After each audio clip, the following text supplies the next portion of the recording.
যুক্তিবাদলৈ স্বাগতম জনাইছো নমস্কাৰ মই সমজ্জলত ৰাষ্ট্ৰীয় শিক্ষানীতি 2020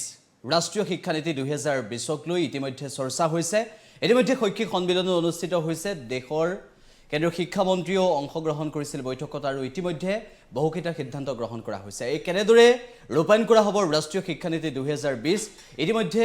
ৰাজ্যবাসীৰ মাজত শিক্ষাৰ্থীৰ মাজত ব্যাপকভাৱে চৰ্চা চলিছে ৰাষ্ট্ৰীয় শিক্ষানীতি 2020ক লৈ আৰু স্পৰ্শকাতৰ বিষয়ক লৈ এক গুৰুত্বপূৰ্ণ বিষয়টোক লৈ আমি আলোচনা কৰিবৰ বাবে আজি ষ্টুডিঅ'ত আমন্ত্ৰণ জনাই দিছো বিশিষ্ট শিক্ষাবিদ ডক্টৰ ঘনশ্যাম নাথ ছাৰ আপোনাক আদৰণি জনাইছো অনুষ্ঠানৰ মাজলৈ আমাৰ সৈতে আছে বিশিষ্ট শিক্ষাবিদ অপৰ্ণা দেৱী বাইদেউ আপোনাক আদৰণি জনাইছো অনুষ্ঠানৰ মাজলৈ আমাৰ সৈতে আছে গুৱাহাটী বিশ্ববিদ্যালয়ৰ অধ্যাপক মাধুৰ্য প্ৰসাদ বৰা আপোনাক আদৰণি জনাইছো অনুষ্ঠানৰ মাজলৈ বিজেপিৰ মুখপাত্ৰ ডক্টৰ দেৱজিৎ মহন্ত আছে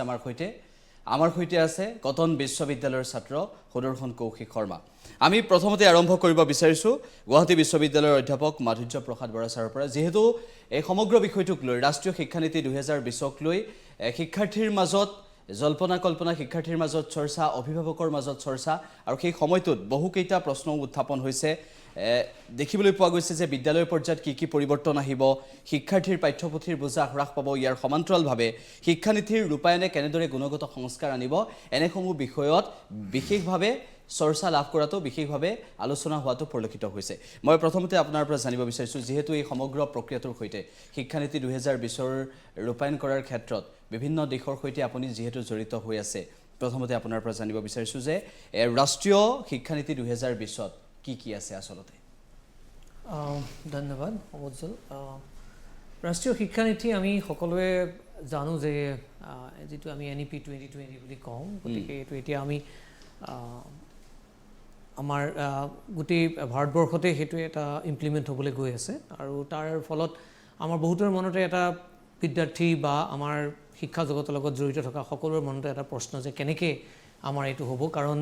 এটা ক'বলৈ গ'লে আমাৰ যেটো মাষ্টাৰ্ছ প্ৰগ্ৰাম আছে মাষ্টাৰ্ছ প্ৰগ্ৰামটো আপোনাৰ যেটো স্নাতকোত্তৰ আমি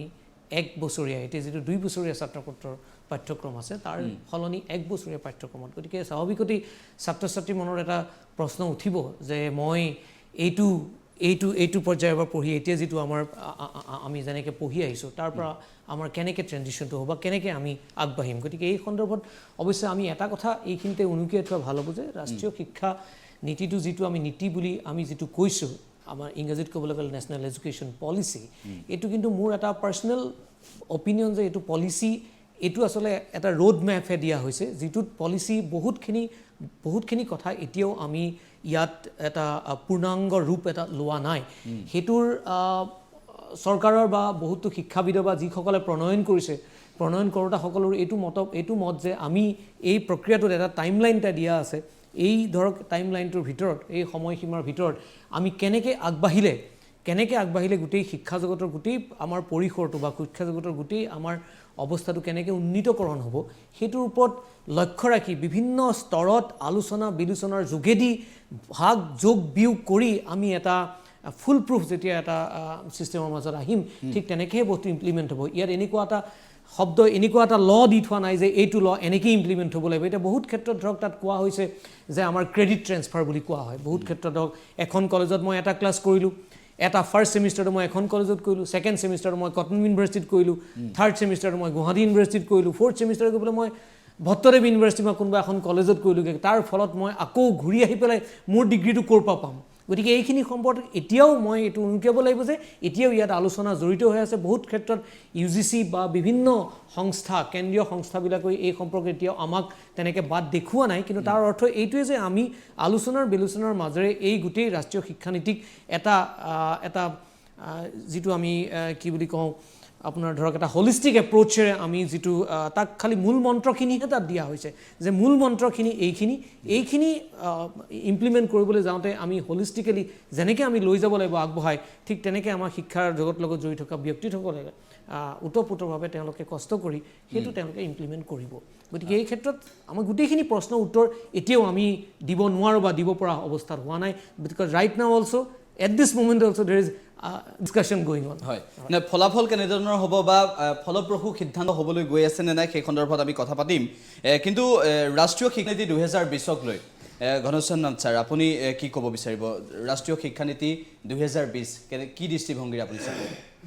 দৃষ্টিভংগীটো আমি চৰকাৰক ধন্যবাদ জনাইছোঁ এইকাৰণে যে 34 ইয়াৰ্ছ পিছত হ'লেও তেওঁলোকে এটা শিক্ষানীতি খাৰা কৰিছে কিন্তু তেওঁলোকৰ ধৰণকৰণটো কিন্তু একেবাৰে বেয়া কাৰণ তেওঁলোকে আনডেমক্ৰেটিক প্ৰচেছত প্ৰথমতে আৰম্ভ কৰিছে পাৰ্লিয়ামেণ্টত ডিছকাশ্যন নোহোৱা কৰি তেওঁলোকে পাছ কৰাই লৈছে বিলখন এই কৰোণাৰ চান্সত লৈ পেলাই গতিকে এইটো এটা বেয়া লক্ষণ গতিকে তেওঁলোকে যিবিলাক কাম কৰিব তাৰে দুই এটা কথাতহে ক'ব পাৰি গোটেই কথাখনত এতিয়া হেৰি যিখন তেওঁলোকে বুকলেট দিছে 66 পেজৰ সেইখনত তাৰমানে গোটেই যিমান কথা আছে সেইটো পঢ়ি পেলাই এসপ্তাহ বা 10 দিনত শেষ কৰিব নোৱাৰে যোৱাকালি বোধহয় এই কটন কলেজত আৰু গুৱাহাটী মেডিকেল কলেজৰ অডিটৰিয়ামত দুটা ডিছকাশ্যন আছিল কি এডুকেশ্যন কনক্লেভ ইয়াতে আৰু ইয়াতেও কিবা NEP 2020 5.20 প্ৰভিজনছ আৰু 15.11 এই দুটাৰ আলোচনা কৰিছে গতিকে যি দুটা কথা আমি জানো যিটো নেকে বহুদিন আগৰ পৰাই কৈ আছে এনেকৈ বিলাক বস্তু আনি আছিল গতিকে সেই বস্তুবিলাক আমাৰ শিক্ষক সমাজৰ কাৰণে নাইবা বাকী ছেকশ্যনৰ কাৰণে চৰকাৰৰ বাহিৰে গতিকে তাৰমানে ভয়ানক পৰিস্থিতিৰ সৃষ্টি কৰিব আৰু যে এতিয়া আপোনালোকে হেডলাইন দেখাই আছে তাৰমানে স্কুলত তাৰমানে এতিয়া ক্লাছ 9, 10, 11, 12ত ছেমিষ্টাৰ কৰিব মই বিশেষকৈ জানো যে গুৱাহাটী ইউনিভাৰ্চিটিয়ে যেতিয়া 2011 চনত হেৰি ছেমিষ্টাৰ ইউনিভাৰ্চিটিত আৰম্ভ কৰিছিল তাৰ যিটো দুৰৱস্থা হৈছে আজি গতিকে সেই দুৰৱস্থাটো ধৰক স্কুলত কেনেকৈ কৰিব ইউনিভাৰ্চিটিত যথেষ্ট এমপ্লয়ী আছে যথেষ্ট এফিচিয়েণ্ট মানুহ আছে কিন্তু স্কুলবিলাকত তেনেকুৱা মানুহ নাই গতিকে সেইবিলাক কৰিব কেনেকৈ এতিয়া মাল্টিপল ডিচিপ্লিনাৰী ইউনিভাৰ্চিটিৰ কথা কৈছে কলেজবিলাকক অট'নমাছ কৰি দিম বুলি কৈছে যিটো একদম খেলি মেলি কৰি দিব আৰু এটা পিপিৰ যিটো কথা কৈ আছে পিপি এটা আপোনাৰ 1991ত যেতিয়া মনমোহন সিঙে তাৰমানে প্ৰাইভেটাইজেশ্যন কৰাৰ কাৰণে ব্যৱস্থাবিলাক কৰিছিল নতুন লিবাৰেল পলিচি আনিছিল তেতিয়াই আমি শংকিত হৈছিলোঁ কলেজত যে তাৰমানে এডুকেশ্যন ছিষ্টেমটো তাৰমানে প্ৰাইভেট ছেক্টৰক গতাব খুজিছে গতিকে পিপিবিটো অন্য একো নহয় প্ৰাইভেট ছেক্টৰক গটোৱাৰ এটা ৰাস্তা কাৰণ আজি যিটো পটকৈ কৈ দিয়ে হ'লে নাই আমি চব প্ৰাইভেট কৰি দিম পাব্লিক অনুষ্ঠান আমি বন্ধ কৰি দিওঁ হিউ এণ্ড ক্ৰাই হ'ব গোটেই মানুহে হাহাকাৰ কৰিব জনসাধাৰণে গতিকে সেইকাৰণে এটা টেকনিক্স কৰা হৈছে কি প্ৰাইভেট পাব্লিক পাৰ্টনাৰশ্বিপ দেখাই পেলাই গোটেইটো তাৰমানে প্ৰাইভেট ছেক্টৰলৈ ঠেলি দিব গোটেই প্ৰাইভেট ছেক্টৰত চলা গভৰ্ণমেণ্টে খালি তেওঁলোকৰ পৰা কিছু কি কয় কমিশ্যনেই হওক নাইবা টেক্সেই হওক এইবিলাক আদায় কৰি পেলাই দেশখন চলাই থাকিব গতিকে এইখিনিয়ে থুলমূল কথা গতিকে আৰু এতিয়া আপোনালোকে চাওক তাৰমানে আমি কংগ্ৰেছ গভৰ্ণমেণ্টৰো নহয় বিজেপি গভৰ্ণমেণ্টৰো ছাপৰ্টাৰ নহয় কিন্তু কংগ্ৰেছ গভৰ্ণমেণ্টে 12% খৰচ কৰিছিল GDPৰ কিন্তু বিজেপি গভৰ্ণমেণ্টে যেতিয়া মনমোহন সিং কি কয়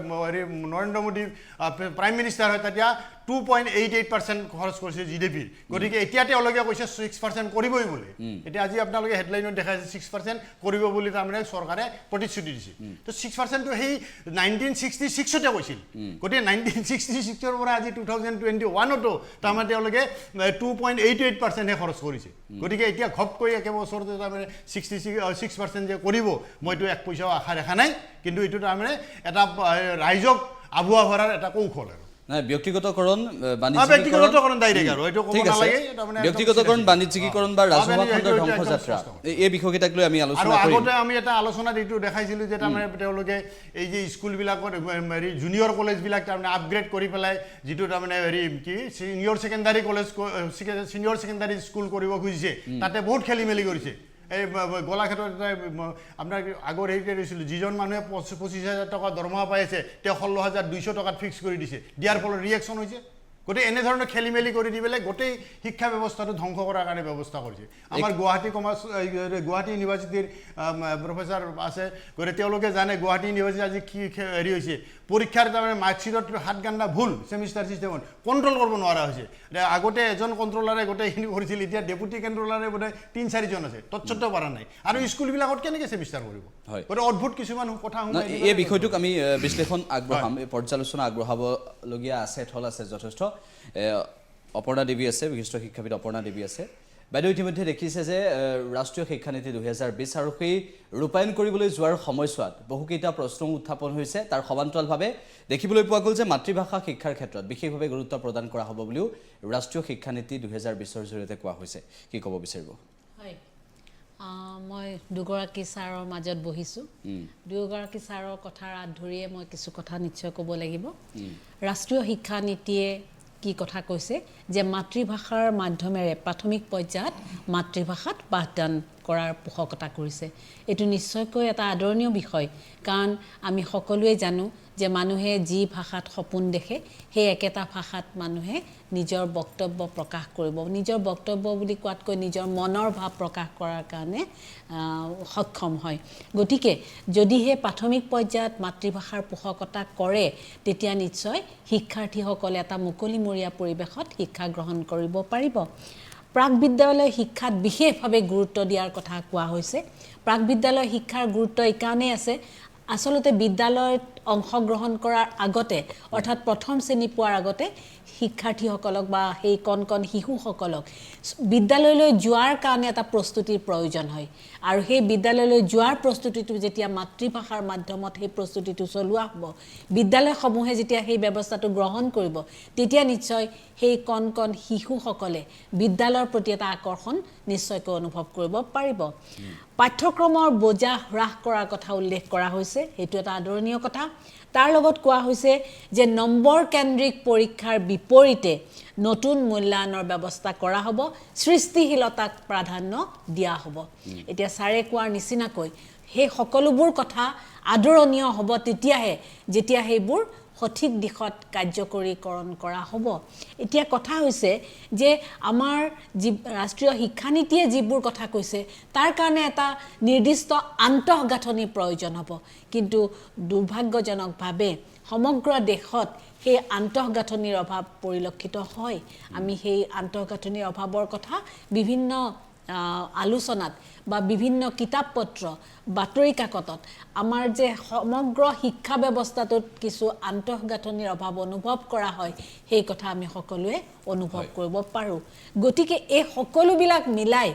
যে বিদ্যালয় পৰ্যায়ত মাতৃভাষাৰ জৰিয়তে শিক্ষা প্ৰদান কৰিলে ছাত্ৰ ছাত্ৰীসকলে উপকৃত হ'ব বুলি আমি আশা কৰিব পাৰো আৰু মই আমাৰ সৈতে যেহেতু ৰাজ্য চৰকাৰক দৃষ্টিভংগী কি হ'ব এই ক্ষেত্ৰত বিজেপিৰ মুখপাত্ৰ তথা নিবন্ধকাৰ ডক্টৰ দেৱজিৎ মহন্তক আমি আমন্ত্ৰণ জনাইছিলোঁ তেখেত আছে ডক্টৰ দেৱজিৎ মহন্ত ডাঙৰীয়া ইতিমধ্যে মাধুৰ্য প্ৰসাদ বৰা ছাৰ ঘনশ্যাম নাথ ছাৰ অপৰ্ণা দেৱী বাইদেৱে যিখিনি কথা কৈছে তাৰ সমান্তৰালভাৱে মই আপোনাক সুধিব বিচাৰিছোঁ যে ৰাজ্য চৰকাৰৰ দৃষ্টিভংগী যথেষ্ট এই ক্ষেত্ৰত ইতিবাচক হ'ব আৰু সেই ইতিবাচক দৃষ্টিভংগীৰে আগুৱাই গৈ ৰাষ্ট্ৰীয় শিক্ষানীতি 2020ক কেনেদৰে আগবঢ়াই নিলে অসমৰ আন্তঃগাঁথনিৰ সৈতে মিলি অসমৰ আন্তঃগাঁথনিটো চাই ৰাষ্ট্ৰীয় শিক্ষানীতিৰ সফল ৰূপায়ণ অসমত হ'ব বুলি ভাবে কি দৃষ্টিভংগী আপোনাৰ আমাৰ শিক্ষাই যদি এজন সুশিক্ষিত বা জ্ঞানী শিক্ষক বা অধ্যাপক সৃষ্টি কৰিব পাৰে তেনেহ'লে আমাৰ শিক্ষাই সৃষ্টি কৰিব পাৰিব লাগিব এজন কৰ্মপটু শ্ৰমিকৰ এজন উচ্চ শিক্ষিত নিবনুৱাতকৈ মই ভাবোঁ কাৰিকৰীভাৱে প্ৰশিক্ষণপ্ৰাপ্ত নৱপ্ৰজন্মৰ আমাৰ যথেষ্ট প্ৰয়োজন এইকাৰণে প্ৰয়োজন যে প্ৰযুক্তিবিদ্যাৰ যি উত্তৰণ হৈছে বৰ্ধিত নিবনুৱাৰ সংস্থাপন লগতে ব্যক্তিগত শিক্ষাৰ বৃত্তিগত শিক্ষাৰ সম্প্ৰসাৰণ আৰু পৰিৱৰ্তিত সময়ৰ সৈতে খাপ খাবৰ বাবে 34 বছৰৰ পিছত মহাকাশ গৱেষণা সংস্থাৰ মুখ্য বিজ্ঞানী অধ্যাপক কস্তুৰী ৰাজনৰ অধ্যক্ষতাত যি নতুন শিক্ষানীতিক ঘোষণা কৰা হৈছে ই এক আদৰণীয় আৰু যুগান্তকাৰী পদক্ষেপ বুলি ক'ব লাগিব কাৰণ প্ৰত্যেক লোকপিয়লৰ অন্তৰে অন্তৰে শিক্ষানীতিও পৰিৱৰ্তন হ'ব লাগে কিন্তু দুৰ্ভাগ্যজনিত কাৰণত যি নহ'ল এই 34 বছৰ হোৱা নাই এতিয়া যিটো প্ৰশ্ন আপুনি সুধিছে যে ৰাজ্য চৰকাৰৰ ক্ষেত্ৰত এই কেনেদৰে আগবাঢ়িব ইতিমধ্যে যদি চাই অপৰ্ণা দেৱীয়ে কৈছিলে যে আন্তঃগাঁথনিৰ কথা এই ক্ষেত্ৰত যদি চাই আন্তঃগাঁথনি এক সিস্টেম এক কণ্টিনিউৱাছ প্ৰচেছ আমি সেই হিচাপে চৰকাৰে আগবাঢ়ি যাব এই ক্ষেত্ৰত নিশ্চয় আপোনালোক সকলোৱে জ্ঞাত হ'ব যে যোৱাকালি যি নৰ্থ ইষ্ট কনক্লেভ অনুষ্ঠিত হৈ গ'ল তাৰে লগত আমাৰ যি প্ৰথম যদি নিউ এডুকেশ্যন পলিচি আগবঢ়াই নিব লগা হয় আমাক কিছু বিশ্ববিদ্যালয়ৰ প্ৰয়োজন হ'ব সেই ক্ষেত্ৰত 5খন নতুনকৈ বিশ্ববিদ্যালয় সংলগ্নৰ যোৱাকালি ঘোষিত হৈছে তাৰে ইতিমধ্যে আপোনালোকৰ জ্ঞাতাৰ্থে মই জনাওঁ 3খন অট'নমাছ ইউনিভাৰ্চিটি হিচাপে অট'নমাছ কলেজ হিচাপে কাম কৰি আছিলে সেইকেইখনত যোৰহাট জেবি কলেজ লখিমপুৰ আৰু নগাঁও তাৰে লগত 2খন সংলগ্ন কৰি শিৱসাগৰ আৰু হেণ্ডেক এই দুখনৰ সংলগ্ন কৰিব বিচৰা হৈছে আন এটা কথা ইয়াত উল্লেখিত হৈছিল যে মাতৃভাষা মহামানৱ মহাত্মা গান্ধীয়ে কৈছিল যে শিশুৰ শ্ৰীবৃদ্ধিৰ কাৰণে যেনেকৈ মাতৃদুগ্ধৰ প্ৰয়োজন ঠিক তেনেকৈ শিশুৰ মনস্তাত্ত্বিক বৃদ্ধিৰ কাৰণেও মাতৃভাষাৰ প্ৰয়োজন এই ক্লাছ 6 লৈকে মাতৃভাষাটো বাধ্যতামূলকৰ কাৰণে ইতিমধ্যে কিন্তু পদক্ষেপ লোৱা হৈছে আনকি আমাৰ যে 100 দিনীয়া কাৰ্যক্ৰমৰ ঘোষণা কৰা হৈছিল যে মুখ্যমন্ত্ৰী মহোদয়ে সংবাদ সম্বোধন কৰিছিল তেতিয়া এইটো কথাও উল্লেখ কৰিছে যে অনাগত সময়ত যি আমাৰ হাইস্কুল সেৱা আৰু শিক্ষা সংসদ এই দুটাই সংলগ্ন কৰি একত্ৰীকৰণ কৰা হ'ব এই ক্ষেত্ৰত হয়তো প্ৰশ্ন আহে এনে ধৰণৰ একত্ৰীকৰণে ছাত্ৰ ছাত্ৰীৰ ভৱিষ্যতলৈকে কিবা সমস্যা আনিব নেকি আমি যি অতিমাৰী কৰোনাৰ সময়ত যদি চাই শিক্ষা ক্ষেত্ৰত যি এক ছাত্ৰ ছাত্ৰীৰ কাৰণে এক অমানিশা নামি অহা বুলিয়ে ক'ব লাগিব যদি আগৰ পৰাই আমি সেমিষ্টাৰ সিস্টেমে ষান্মাসিক সিস্টেমটো ফলো কৰিলোহেঁতেন তেতিয়া হয়তো এনে ধৰণৰ সমস্যাৰ সৃষ্টি নহ'লহেঁতেন দ্বিতীয়তে এই নতুন শিক্ষানীতিত হয়তো যেতিয়া আমি আগবাঢ়ি যাম পৰ্যায়ক্ৰমে ইয়াৰ য'ত সমস্যা থাকে তাক শুধৰণি কৰা হ'ব কিন্তু আটাইতকৈ ডাঙৰ কথা এইটো চাওক যিয়ে নিজৰ আৰ্থিক অৱস্থাৰ বাবে বা এগৰাকী ছোৱালীয়ে যেতিয়া বিবাহপাশত আবদ্ধ হয় আধাতে শিক্ষা এৰিবলগীয়া হয় সেই শিক্ষাক যদি পুনৰ এক সুবিধা দিয়া হয় য'ত এৰি গৈছিল তাৰ পৰাই আকৌ শিক্ষা গ্ৰহণ কৰিব পাৰিব তেতিয়াহ'লে এই শিক্ষাক এক যুগান্তকাৰী পৰিৱৰ্তন নহ'বনে বিশেষকৈ যি অভাৱৰ কাৰণে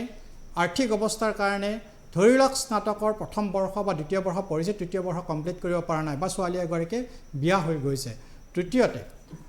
যিটো আমাৰ ঘনশ্যাম বৰ্মন ডাঙৰীয়াই কৈছে যে ভেকু ভাওনা কৰিব খুজিছে মই তেখেতৰ জ্ঞাতাৰ্থে জনাওঁ যে হয় আমি জেনেৰেলি এইটো চাণক্যই কৈছিল যে পৰিৱৰ্তনক তৎক্ষণাত স্বীকাৰ কৰাটো টান হয়তো তেখেতৰ ক্ষেত্ৰত তেখেতৰ বক্তব্যখিনি শুনাৰ পিছত তেখেতে গোটেই নিগেটিভখিনিয়ে দেখা পাইছে পজিটিভখিনিও হয়তো দেখিলে ভাল যিহেতু তেখেতক আপুনি শিক্ষাবিদ বুলি পৰিচয় কৰাই দিছে গতিকে মই এটা কথা ক'ম যে আমি তেখেতে আৰু এটা পৰিসংখ্যাও দাঙি ধৰিছিল যে 2.4 আৰু 2.8 হয়তো পৰিসংখ্যাটো মই অকণমান শুধৰাই দিওঁ 2.4 নহয় 2.8 মোৰ যদি ভুল হয় আপুনি আপোনাৰ বক্তব্যত মোৰ ভুলখিনি কৈ দিব পাৰিব মই আগতে কৈ লওঁ 2.4 জিডিপি যিটো কোৱা হৈছিল এতিয়া 6% যেতিয়ালৈকে আপুনি এটা উদ্দেশ্য আমি স্কুলত পঢ়ি থাকোঁতে এখন এছে লিখি পৰিছিল aim in life a man without an aim is something like a boat without an or অৰ্থাৎ লক্ষ্যবিহীন মানুহ কাণ্ডাৰীবিহীন নাৱৰ দৰে এতিয়া 6% যিটো জিডিপিৰ লক্ষ্য নিৰ্ধাৰণ কৰিছে তাক যদি বৰ্মন ডাঙৰীয়াই হাঁহিয়াতৰ পাত্ৰ বুলি ভাবে তেতিয়াহ'লে হয়তো মোৰ ক'ব লগা নাই আন এটা কথা যেতিয়া আমি শিক্ষা ব্যৱস্থাত এইটো আটাইতকৈ গুৰুত্বপূৰ্ণ কথা যে এজন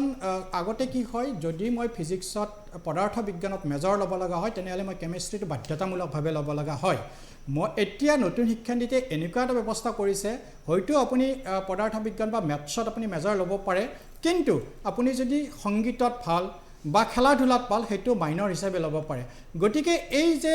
ডাইভাৰ্চিফিকেশ্যন অফ লাইফ নিজৰ যি এক প্ৰতিভা লুকাই থাকে সেই প্ৰতিভাক উলিয়াই আনি আগুৱাই যোৱাৰ ক্ষেত্ৰত যেনেকৈ অপৰ্ণা দেৱীয়ে কৈছিলে যে স্কুলীয়া লেভেলত যেনেকৈ বৃত্তিগত শিক্ষাৰ ক্ষেত্ৰত আমি গুৰুত্ব দিছোঁ ঠিক তেনেকৈ মহাবিদ্যালয় বা স্নাতকোত্তৰ লেভেলতো ঠিক তেনেকুৱা এটা ব্যৱস্থাৰ চিন্তা চৰ্চা কৰা হৈছে হয় মই পিছৰ পৰ্যায়ত হয়তো সবিশেষ কিছু কথাৰ কাৰণে আহিম কিন্তু হয় কেতিয়াবা পৰিৱৰ্তন স্বীকাৰ কৰাটো টান কিন্তু পৰিৱৰ্তনৰ লগত আমি যাব লাগিব আজিৰ আমি এই প্ৰেক্ষাপটটো আলোচনা কৰিছোঁ হয়তো ভাৰত বা অসমৰ প্ৰেক্ষাপটত কিন্তু যদি পৃথিৱীৰ আপুনি 216খন কাণ্ট্ৰিৰ ভিতৰত ডেভেলপ এণ্ড ডেভেলপিং কাণ্ট্ৰিক যদি পিক আপ কৰে বেছিভাগ দেশতে কিন্তু এনেধৰণৰ শিক্ষানীতি চলি আছে গতিকে ইয়াক হয়তো প্ৰাইভেটাইজেশ্যন বা ৰাষ্ট্ৰীয়কৰণ যিভাৱে ব্যাখ্যা নকৰক কিন্তু সময়ৰ লগত কিন্তু আমি পৰিৱৰ্তন হ'ব লাগিব তেতিয়াহে আমি নৱপ্ৰজন্মক আগুৱাই লৈ যাব পাৰিম ঠিক আছে মই সুদৰ্শন কৌশিক শৰ্মা আছে আমাৰ সৈতে যে শিক্ষাৰ্থীৰ বাবে ৰাষ্ট্ৰীয় শিক্ষানীতি 2020 আশীৰ্বাদ নে অভিশাপ কি ক'বা পোন প্ৰথমেতো মই আচলতে তিনিগৰাকীকৈ জ্যেষ্ঠ শিক্ষাবিদ তাৰে অপৰ্ণা বাইদেউ যেতিয়া আমি বিদ্যালয়ত পঢ়ি আছিলোঁ মোৰ শিক্ষাগুৰু আছিল গতিকে তেওঁলোকৰ মাজত শিক্ষা বিষয়ক কথা এটাত আচলতে মত পোষণ কৰাটোৱে মই ভাবোঁ এগৰাকী শিক্ষাৰ্থীৰ বাবে বহুত ডাঙৰ কাম আৰু হয়তো মোৰ যি স্পৰ্ধা সেই স্পৰ্ধাটো আচলতে মাত্ৰাতকৈ চেৰাই যোৱা যেনেও মোৰ অনুভৱ হৈছে কিন্তু তথাপিও যিহেতু অনুষ্ঠানৰ আচলতে আনুষ্ঠানিকতা আছে সেইকাৰণে মই মোৰ মতখিনি এগৰাকী শিক্ষাৰ্থী হিচাপে কোনো বিশ্লেষক হিচাপে নহয় বা কোনো শিক্ষাবিদ হিচাপে নহয় কিন্তু এগৰাকী শিক্ষাৰ্থী হিচাপে বা স্নাতকোত্তৰ পৰ্যায়ত পঢ়ি থকা এগৰাকী শিক্ষাৰ্থী হিচাপে কি অনুভৱ কৰোঁ সেইখিনিহে ক'বলৈ যত্ন কৰিম ঠিক আছে পোনপ্ৰথমে আমি যেতিয়া শিক্ষানীতিৰ কথা আলোচনা কৰিম তেতিয়া মই আচলতে এটা লেখা লিখিছিলোঁ সেই লেখাটোত মই প্ৰথমতে কৈছিলোঁ যে আমাৰ বিজনেছ মাইণ্ডছেট এটা বুলি কয় সেইটোত আপোনাৰ মানে এটা ইণ্টাৰভিউত এগৰাকী পৰীক্ষাৰ্থীক প্ৰশ্ন কৰিলে যে তুমি কি ভাবা এটা দ্বীপ আছে সেই দ্বীপটোত কোনো মানুহে চেণ্ডেল নিপিন্ধে তুমি যোৱাচোন তাত আমাৰ নতুন চেণ্ডেলৰ কোম্পানীটো আমি বঢ়াব পাৰিম নে প্ৰসাৰিত কৰিব পাৰিম নে নোৱাৰিম তেওঁ গৈ ক'লে যে তাত কোনেও নিপিন্ধে গতিকে সেইটো কেনেকৈ প্ৰসাৰিত হ'ব দ্বিতীয়জনক যেতিয়া সোধা হ'ল তেতিয়া তেওঁ ক'লে যে ছাৰ আমাৰ তাত ব্যৱসায় ৰমৰমীয়া হ'ব কিয়নো তাত কোনেও চেণ্ডেল নিপিন্ধে গতিকে সকলোৱে পিন্ধিব এতিয়া কথাটো হ'ল যে সেই দৃষ্টিভংগীটো অতিকৈ উন্নত সেই দৃষ্টিভংগীটো সঁচাকৈ শলাগ ল'বলগীয়া কিন্তু যদি সেই মানুহখিনিয়ে ভাবে যে আমি চেণ্ডেলখিনি নিপিন্ধোঁ বা যদি পঠুৱা সেই যিখিনি চেণ্ডেল সেই চেণ্ডেলখিনিৰ মানদণ্ড যদি খুব নিম্ন মানদণ্ডৰ হয় তেনেহ'লেতো এই গোটেই দৃষ্টিভংগীটো থকা আৰু নথকা তাৰ মাজত কোনো পাৰ্থক্য নাথাকিব কিছুমান যোগাত্মক দিশ এই শিক্ষানীতিখনত তেনেকৈ আছে কিন্তু কিছুমান বিয়োগাত্মক দিশ যিকেইটা দিশে এই সকলো আপোনাৰ যোগাত্মক দিশকে আচলতে মৰিখন কৰি দিব পাৰে সেই সংখ্যাৰ মাজতে সম্ভাৱনা আৰু এই সম্ভাৱনাৰ মাজতে সংখ্যাৰ কথাটোকে লৈ আচলতে মই মোৰ কথাখিনি এই কাৰণে কৈ আছোঁ যে ইয়াত সংখ্যাও আছে আৰু সম্ভাৱনাও আছে আৰু সম্ভাৱনাৰ মাজতে সংখ্যাও আছে গতিকে আমি কোনখিনি গ্ৰহণ কৰিম কেনেকৈ গ্ৰহণ কৰিম আৰু সেই কথাখিনি আচলতে আলোচনা কৰি লোৱাটো যুগুত মই বিশ্বাস কৰোঁ যে এতিয়াৰ যিখন তদানীন্তন চৰকাৰ সেই চৰকাৰখন হয়তো 2024 চনত সলনিও হ'ব পাৰে বা অন্যথা এই চৰকাৰ কেইখন সলনি হৈ থাকিব পাৰে কিন্তু তাৰ অৰ্থ এইটো নহ'ব যে যদি একেবাৰে আন্তঃগাঁথনিটোতে কিছুমান খুঁত ৰৈ যায় ঘৰ এটা যেতিয়া নিৰ্মাণ কৰা হয় তাৰ যদি একেবাৰে মূধচটোৰ কথা আমি পাছতহে ভাবিম পোনপ্ৰথমে যদি ভেটিটোৱে আমাৰ আচলতে সবল নহয় সুদৃঢ় নহয় তেতিয়াহ'লে কিন্তু বহুত কেৰুণ থাকি যাব আৰু তাৰ ফলত কিন্তু বহুত সমস্যা হ'ব পাৰে দেৱজিৎ মহন্ত ডাঙৰীয়াই আচলতে সহপাঠ্যক্ৰমৰ প্ৰশ্ন তুলিছে মই তেওঁক আচলতে উভতাই এটা প্ৰশ্ন সুধিব খুজিছোঁ যে 2017 চনৰ 1 জুনত যেতিয়া কটন কলেজখনক কটন বিশ্ববিদ্যালয়ৰ পৰ্যবেক্ষিত কৰা হৈছিল সাউথ ইষ্ট এছিয়াৰ বেষ্ট ইউনিভাৰ্চিটি হিচাপে গঢ় দিম বুলি কোৱা হৈছিল তেতিয়াৰ পৰা আজিলৈকে আন্তঃগাঁথনিৰ কাৰণে বিল্ডিং বহুত ভালকৈ নিৰ্মাণ হৈছে কিন্তু তেওঁ যিহেতু সহপাঠ্যক্ৰমৰ প্ৰশ্ন তুলিছে মই তেওঁক প্ৰশ্ন কৰিব খুজিছোঁ যে আপুনি কটন বিশ্ববিদ্যালয়ত মোক এখন ফিল্ড দেখুৱাই দিয়ক য'ত শিক্ষাৰ্থীয়ে যদি তেওঁ বিচাৰে যে মই এথলেটিক হ'ম যিহেতু আমাৰ এতিয়া হিমা দাসৰ দৰে উদাহৰণ আছে লাভলীনা বৰগোহাঁইৰ দৰে আমাৰ উদাহৰণ আছে তেওঁ এখন ফিল্ড দেখাই দিয়ক যিখন ফিল্ডত তাতে যদি কোনোবাই এথলেটিক্স শিকিব খোজে তেওঁ তাতে দৌৰিব পাৰে দ্বিতীয়তে আহিল কথাটো যে আমাৰ যিখিনি এই সহপাঠ্যক্ৰমৰ কথা কৈ আছোঁ বিশ্ববিদ্যালয় পৰ্যায়তে আমাৰ অৱস্থা এয়া শিক্ষা যেতিয়া আমি একেবাৰে নিম্ন শ্ৰেণীলৈকে যাম যেতিয়া আমি বিদ্যালয়ৰ কথাসমূহ আলোচনা কৰিম তেতিয়া SB দেউৰাৰ কলেজৰ কাষতে এখন ফিল্ড আছিল সেইখনৰ কাষত আৰু এখন স্কুল আছিল সেই স্কুলখনৰ ফিল্ডখন কিন্তু বৰ্তমান বিল্ডিং বনাই দিয়া হৈছে গতিকে স্কুলীয়া পৰ্যায়ত আপুনি কেনেকৈ সহপাঠ্যক্ৰমৰ বিষয়টোক আগুৱাই নিব সেই ক্ষেত্ৰত এটা মই এই বিষয়টোক লৈ যিহেতু এই বিষয়টো উত্থাপন হৈছিল যে পাঁচখন বিশ্ববিদ্যালয়ৰ প্ৰসংগটো উত্থাপন হওঁতে মই এটা কথা ডক্টৰ ঘনশ্যাম নাথ ডাঙৰীয়াক সুধিব বিচাৰিছোঁ যিহেতু এই পাঁচখন বিশ্ববিদ্যালয়ৰ প্ৰসংগটো উত্থাপন হৈছে ইতিমধ্যে কটন বিশ্ববিদ্যালয়ৰ ছাত্ৰ সুদৰ্শন কৌশিক শৰ্মাই কৈছে যে কটন ৰাজ্যিক বিশ্ববিদ্যালয় হিচাপে ঘোষণা কৰা হ'ল তাৰ পৰৱৰ্তী সময়ত কটন বিশ্ববিদ্যালয়ৰ কেম্পাছ কটন বিশ্ববিদ্যালয়ৰ আন্তঃগাঁথনি যেনেদৰে উন্নত হ'ব লাগিছিল এখন বিশ্ববিদ্যালয়ৰ যেনেদৰে আন্তঃগাঁথনি থকাটো প্ৰয়োজন আমি ইতিমধ্যে সেয়া উদাহৰণ দেখিছোঁ অসমৰ প্ৰেক্ষাপটতেই হওক বা ভাৰতবৰ্ষৰ প্ৰেক্ষাপটত যদি আমি বিশ্ববিদ্যালয়ৰ উদাহৰণসমূহ চাবলৈ যাওঁ তেনেহ'লে আন্তঃগাঁথনিৰ কথাটো আমি উল্লেখ কৰিব লাগিব এই পাঁচখন বিশ্ববিদ্যালয় হ'ব বুলি ক'লে কিন্তু সেই সময়ত আন্তঃগাঁথনিৰ প্ৰশ্নটো থাকি গ'ল এই ক্ষেত্ৰত কেনেদৰে কি কৰিলে আগবাঢ়ি যাব বা কেনেদৰে কি কৰিলে ফলপ্ৰসূ সিদ্ধান্ত লাভ কৰিব পাৰিব বা আপোনালোকৰ দৃষ্টিভংগীত পাঁচখন বিশ্ববিদ্যালয় ঘোষণা কৰাৰ পিছত আন্তঃগাঁথনি সন্দৰ্ভত কেনেধৰণৰ প্ৰশ্নৰ মনত উদ্ৰেক ঘটিছে কি ক'ব বিচাৰিব আন্তঃগাঁথনি বুলি ক'লে তাৰমানে ইনফ্ৰাষ্ট্ৰাকচাৰ যিটো আমি ইংৰাজী শব্দ বুজোঁ সেইটো এতিয়া তাৰমানে স্কুল কলেজবিলাক এতিয়া ৰাস্তাইদি গৈ থাকিলে মই এটা আৰ্টিকুলত লিখিছিলোঁ ৰাস্তাৰে গৈ থাকিলে যিকেইটা বিল্ডিঙত তাৰমানে বহুদিন ধৰি চূণ তেল পৰা নাই নাইবা তাৰমানে টিনপাতবিলাক জ্বলি গৈছে সেইবিলাকেই তাৰমানে চৰকাৰী স্কুল এইটো একদম 100% যি গ'লে তাতে যদি হস্পিটেল হয় যদি তাৰমানে তাত টিনপাত জ্বলি গৈছে তেতিয়াহ'লে এইখন গভৰ্ণমেণ্ট হস্পিটেল কি কয় PHC বা মিনি PHC হ'ব আপোনালোকে এইটো চাই ল'ব ৰাস্তাৰে গৈ থাকিলে এতিয়া উলুবাৰীতে যদি যায় তেনেহ'লে উলুবাৰীৰ হায়াৰ ছেকেণ্ডাৰীৰ যিটো অৱস্থা তাৰপিছত আপোনাৰ গোপালপুৰৰ যিটো অৱস্থা তাতে ইনফ্ৰাষ্ট্ৰাকচাৰ ক'ত হৈছে এতিয়া পাঁচখন ইউনিভাৰ্চিটি এতিয়া মেডিকেল কলেজবিলাকত বিল্ডিংবিলাক বান্ধিছে বিল্ডিংবিলাক মানে সেইমতে প্ৰপৰ্চনেটলি যিবিলাক টিচাৰ লাগে বা কি কয় লেবৰেটৰী লাগে সেইবিলাক দিয়া হৈছেনে কটন কলেজত এইবিলাক হৈছে কটন কলেজত আপোনালোকে কিছুদিন আগতে দেখিছে যে বহুত পোষ্ট তাৰমানে বিভিন্ন ডিপাৰ্টমেণ্টত পৰি আছে ইউটিলাইজে হোৱা নাই বহুত দিন ধৰি পেলাই গতিকে এনেকুৱা অৱস্থাত যদি কৰে তাৰমানে এইটো কৰিছে কি কাৰণে চৰকাৰে কৰিছে আমি চৰকাৰক ঠিক হেৰি বাধ্য কৰাব নোৱাৰোঁ, কিন্তু তথাপিতো আমি ক'ব পাৰোঁ যে তেওঁলোকে তাৰমানে যিবিলাক কৰি আছে সেই কৰাবিলাক তাৰমানে আমাৰ যিবিলাক প্ৰতিষ্ঠিত শিক্ষানুষ্ঠান আছে সেইবিলাকক ধ্বংস কৰাৰ কাৰণে কৰি আছে। মই গুৱাহাটী বিশ্ববিদ্যালয়ৰ অধ্যাপক মাধুৰ্য প্ৰসাদ বৰা ডাঙৰীয়া এটা কথা সুধিব বিচাৰিছোঁ, যিহেতু ৰাষ্ট্ৰীয় শিক্ষানীতি 2020 আপুনি ভালদৰে অধ্যয়ন কৰিছে বা সেই সন্দৰ্ভত এটা কথা সুধিব বিচাৰিছোঁ, অসমৰ দৰে প্ৰেক্ষাপটত, অসমৰ দৰে শৈক্ষিক প্ৰেক্ষাপটত এই ৰাষ্ট্ৰীয় শিক্ষানীতি 2020 অসমক কিমান দূৰ সফলতাৰ দিশত আগুৱাই দিব বুলি ভাবে বা অসমত আন্তঃগাঁথনিৰ এই ক্ষেত্ৰত নিশ্চিতভাৱে প্ৰয়োজন আছে, সকলোৱে স্বীকাৰ কৰিব সেই কথা, আপোনাৰ দৃষ্টিত কি ক'ব আপুনি আন্তঃগাঁথনিৰ প্ৰেক্ষাপটত? আন্তঃগাঁথনি আপোনাক নিশ্চিতভাৱেই লাগে। আন্তঃগাঁথনি নহ'লে আমি ক'ব সাম্প্ৰতিক সময়ত আমি কেইবাখনো মহাবিদ্যালয়ক বিশ্ববিদ্যালয় উন্নীতকৰণ কৰা হ'ল, কিন্তু আপুনি যদি সেই বিশ্ববিদ্যালয়ৰ গৈ পেলাই চাই তাত যদি আপোনালোকে দেখে তাত যিটো আন্তঃগাঁথনিৰ যিটো অভাৱ সেইটো দেখি পেলাই কেতিয়াবা মোৰ ধাৰণা হয় যে মানে এইটো ভাল কথা নহ'ল। কিন্তু এতিয়া কথাটো হ'ল যে আমি এনেকৈ চাই থাকিলেও নহ'ব। এতিয়া আপুনি অলপ আগতে ক'লে যে আমি এখেতে আমাৰ হেৰি ডাঙৰীয়া হয় যে দুখক বাকী যদি আমি বাকী দেশবিলাকলৈ চাওঁ তাত যিটো শিক্ষানীতি সেই শিক্ষানীতিৰ লগত এতিয়া যিটো NEP ইমপ্লিমেণ্ট হ'বলৈ গৈ আছে সেই শিক্ষানীতিৰ এটা আমি সমান্তৰাল আমি দেখিবলৈ পাওঁ। এতিয়া এইখিনিতে এটা কথা মন কৰিব লাগিব যে আমাৰ যিটো বৰ্তমানৰ যিটো শিক্ষানীতি এই শিক্ষানীতিয়ে আমাক ওপৰলৈ লৈ যাব পাৰিছে বিশ্ব দৰবাৰত। এতিয়া আপুনি মন কৰিব যে আজি ভাৰতবৰ্ষ স্বাধীন হোৱাৰ 70 বছৰৰ পাছতো আমাৰ মাটিৰ পৰা এজনো নোবেল বঁটা বিজয়ী আমাৰ মাজৰ পৰা ওলোৱা নাই। সেই CV ৰমনজী যেতিয়াই ওলালে তাৰ পাছত আজিলৈকে আমাৰ মাটিৰ পৰা এজন বিজ্ঞানী এতিয়ালৈকে নোবেল বঁটা বিজয়ী হ'ব পৰা নাই। তাৰ অৰ্থ এইটো নহয় যে আমাৰ ইয়াত পইচা পাতি খৰচ কৰা হোৱা নাই। ইয়াত বহুত আমাৰ ইয়াত অনুষ্ঠান আছে গোটেই ভাৰতবৰ্ষতে য'ত কোটি কোটি টকা খৰচ হৈ আছে, কিন্তু আমি কিয় এজন বিশ্ববিখ্যাত বিজ্ঞানী বা বিশ্ববৰেণ্য এজন নোবেল বঁটা বিজয়ী এজন বিজ্ঞানী আমি কিয় তৈয়াৰ কৰিব পৰা নাই? গতিকে ইয়াৰ যদি আমি পম খেদি পেলাই যাওঁ তেতিয়া আমি দেখিবলৈ পাম যে আমাৰ যিটো শিক্ষানীতি এই শিক্ষানীতিটো হ'ল আমাৰ ব্ৰিটিছে দি থৈ যোৱা এটা শিক্ষানীতিৰ ওপৰত চলি থকা আমাৰ এটা এতিয়াও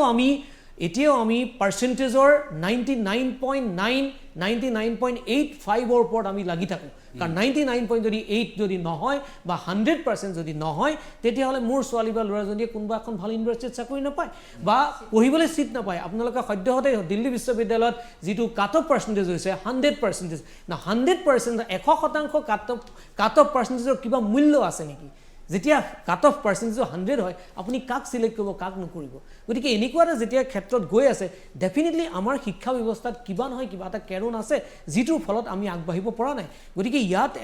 আমাৰ চৰকাৰে তাক এটা নতুন দৃষ্টিভংগীৰে চাবলৈ লৈছে, সেইটো চবৰে ধন্যবাদৰ পাত্ৰ। কিন্তু এইটো কথা সঁচা যে এখনৰ পাছত এখনকৈ বিশ্ববিদ্যালয় যদি আমি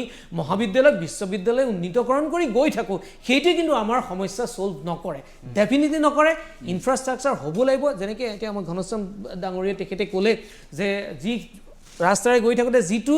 বিল্ডিঙেই আটাইতকৈ ভগা বা বেয়া লগা সেইটোৱে গভৰ্ণমেণ্টৰ এটা প্ৰতিষ্ঠান হ'ব লাগিব। হয়, সঁচা কথা, সেইটো সঁচা। আৰু সেইটো যে সঁচা সেইটো আমি মানি ল'ব লাগিব। সেইটো আমাৰ গভৰ্ণমেণ্ট BJP হওক বা কংগ্ৰেছেই হওক সেই গভৰ্ণমেণ্টে সেইটো মানি ল'ব লাগিব। আৰু সেইটোৰ কাৰণে সেইটো উন্নীতকৰণ কৰিবলৈ হয়তো এয়া এটা প্ৰচেষ্টা। কাৰণ আমি যদি এই উঠি অহা চামখিনিক যদি আমি এটা নতুন শিক্ষানীতিৰে নতুন এটা আৰম্ভৰে যে আমি তেওঁলোকক লৈ যাব নোৱাৰোঁ তেতিয়াহ'লে কিন্তু আমাৰ ভৱিষ্যতটো অন্ধকাৰ। গতিকে আমি কিবা এটা নতুন চেষ্টা কৰিব লাগিব। কিন্তু সেই নতুন চেষ্টা কৰিবলৈ যাওঁতে তাৰ লগত যিখিনি আন্তঃগাঁথনিৰ প্ৰয়োজন তাৰ মোৰ এইটোৱে অনুৰোধ আমাৰ আইন প্ৰণয়ন কৰোঁতা চৰকাৰ, অসমৰ চৰকাৰ বা ভাৰতবৰ্ষ চৰকাৰলৈ মোৰ এইটোৱে অনুৰোধ যাতে তেওঁলোকে যাতে তাত মনোযোগ দিয়ে। সেইটো এটা গুৰুত্ব দিবলগীয়া বিষয়। হয়, গুৰুত্ব দিবলগীয়া বিষয়। মই ডক্টৰ দেৱজিৎ মহন্ত এই সন্দৰ্ভত ক'ব। ইয়াৰ সমান্তৰালভাৱে সুদৰ্শন কৌশিক শৰ্মাও আছে, অপৰ্ণা দেৱী বাইদেউ আছে। আমি সমগ্ৰ বিষয়টোক লৈ আলোচনা কৰিম। ডক্টৰ ঘনশ্যাম দাসে ইতিমধ্যে বহুকেইটা কথা কৈছে, মাধুৰ্য প্ৰসাদ বৰা ছাৰো যিখিনি কথা ক'লে। গতিকে এই সমগ্ৰ বিষয়টোক লৈ ৰাষ্ট্ৰীয় শিক্ষানীতি 2020ক লৈ আলোচনা কৰিবলগীয়া যথেষ্ট থল আছে। আৰু এই ক্ষেত্ৰত ৰাজ্য চৰকাৰ তথা কেন্দ্ৰীয় চৰকাৰে কেনেদৰে ৰাষ্ট্ৰীয় শিক্ষানীতি 2020ক চাই আৰু এই ৰাষ্ট্ৰীয় শিক্ষানীতি 2020ক কেনেদৰে ফলপ্ৰসূ কৰিবলৈ চেষ্টা কৰে সেয়াও লক্ষণীয় হ'ব। অসমৰ দৰে এখন ৰাজ্যত কেনেদৰে সফলতা লাভ কৰিব সেয়াও অতিকৈ গুৰুত্বপূৰ্ণ। মই বিৰতিৰ পিছতেই প্ৰথমে আহিব বিচাৰিছোঁ বিজেপিৰ মুখপাত্ৰ তথা নিবন্ধকাৰ ডক্টৰ দেৱজিৎ মহন্তৰ কাষলৈ। দেৱজিৎ মহন্ত ডাঙৰীয়া, ইতিমধ্যে যিখিনি কথা মাধুৰ্য প্ৰসাদ বৰা ডাঙৰীয়াই কৈছে তাৰ সমান্তৰালভাৱে আমি ডক্টৰ ঘনশ্যাম নাথ ডাঙৰীয়াই যিখিনি কথা কৈছে সেই কথাখিনিৰ আলম লৈ মই এটা কথা সুধিব বিচাৰিছোঁ। আন্তঃগাঁথনি প্ৰসংগটো উত্থাপন হৈছে। আন্তঃগাঁথনিৰ লগতে অসমৰ দৰে প্ৰেক্ষাপটত এই 5খন বিশ্ববিদ্যালয়ৰ প্ৰসংগটো যেতিয়া উত্থাপন হ'ল, কটন ৰাজ্যিক বিশ্ববিদ্যালয়ৰ বৰ্তমানৰ এখন খেলপথাৰক লৈ যেনেদৰে কটন বিশ্ববিদ্যালয়ৰ ছাত্ৰ সুদৰ্শন কৌশিক শৰ্মাই প্ৰশ্নটো উত্থাপন কৰিছে, একেটা সময়তে সন্দিকৈ মহাবিদ্যালয় হওক বা 5খন মহাবিদ্যালয়ক যেতিয়া বিশ্ববিদ্যালয়লৈ উন্নীত কৰাৰ কথা চিন্তা চৰ্চা কৰা হৈছে, সেই সময়ত সঠিক পৰিমাণে আন্তঃগাঁথনি আছেনে নাই বা আন্তঃগাঁথনিৰ ক্ষেত্ৰত কি কি ব্যৱস্থা গ্ৰহণ কৰিব লাগিব, সেই ক্ষেত্ৰত আন্তঃগাঁথনি কেনেদৰে গ্ৰহণ কৰিলে এখন মহাবিদ্যালয়ক বিশ্ববিদ্যালয় উন্নীত হ'ব, আমি যিবোৰ উদাহৰণ পূৰ্বতে দেখিছোঁ সেই উদাহৰণৰ ভিত্তিত সুধিব বিচাৰিছোঁ। সঁচাকৈয়ে আমি সফল হ'ব পাৰিমনে এই শিক্ষানীতিৰ জৰিয়তে? চাণক্যই কৈছিল, যেতিয়া আপুনি বিপদৰ মাজত যেতিয়া জয়ৰ ৰেঙনি উলিয়াব পাৰিব তেতিয়াহে আপুনি প্ৰকৃত যোদ্ধা। এই কথাষাৰ মই উদ্ধৃতি এইকাৰণে কৰিছোঁ, মই এইটো ক'ব খোজা নাই যে আমাৰ যি আন্তঃগাঁথনি সেইটো সকলো দিশতে আমি সম্পূৰ্ণ আমাৰ চৰকাৰখনে কৰিব পাৰিছে, কিন্তু এটা আৰম্ভণিটো আমি ক'ৰবাত হ'লেও কৰিব লাগিব। সেই আৰম্ভণিটোৰ এটা উদাহৰণ মই কওঁ, মই কোৱা নাই যে গোটেইখিনি হৈছে, ইটছ এ প্ৰচেছ। এখেতে যেনেকৈ কটনৰ ছাত্ৰগৰাকীয়ে কৈছিল ফিল্ডখন নাই, হয় মই কোৱা নাই যে আছে, কিন্তু government is a continuous process. এখেতে চৰকাৰখন পৰিৱৰ্তনৰ কথাও কৈছে। চৰকাৰ হয়তো গণতন্ত্ৰত আহিব যাব, দল আহিব যাব, কিন্তু যিবিলাক সিদ্ধান্ত লোৱা হয় আজি 34 বছৰৰ পিছত লোৱা হৈছে, এইটো এটা যুগান্তকাৰী সিদ্ধান্ত। ইয়াৰ অগ্ৰসৰ আমি ইয়াৰ ভালখিনিলৈ আগুৱাই যাব লাগিব, আৰু কৰিবলৈ যাওঁতে যেতিয়া এটা নতুন নিয়ম কৰিব তাৰ বিভিন্ন ধৰণৰ নিগেটিভ থটো আহিব, সেইখিনি পজিটিভত কনভাৰ্ট কৰি আলোচনা বিলোচনাৰ মাজে আগবাঢ়িব লাগিব। যিহেতু আন্তঃগাঁথনিৰ কথা কৈছিল, আজি যদি চাই বিশ্বত ভাৰত কি হিচাপে চিনাকি, বিশ্বত ভাৰত চিনাকি দুটা ক্ষেত্ৰত, এটা হ'ল মানৱ সম্পদ, আনটো হ'ল প্ৰযুক্তি অৰ্থাৎ টেকন'লজি। গতিকে যিহেতু আমাৰ যিটো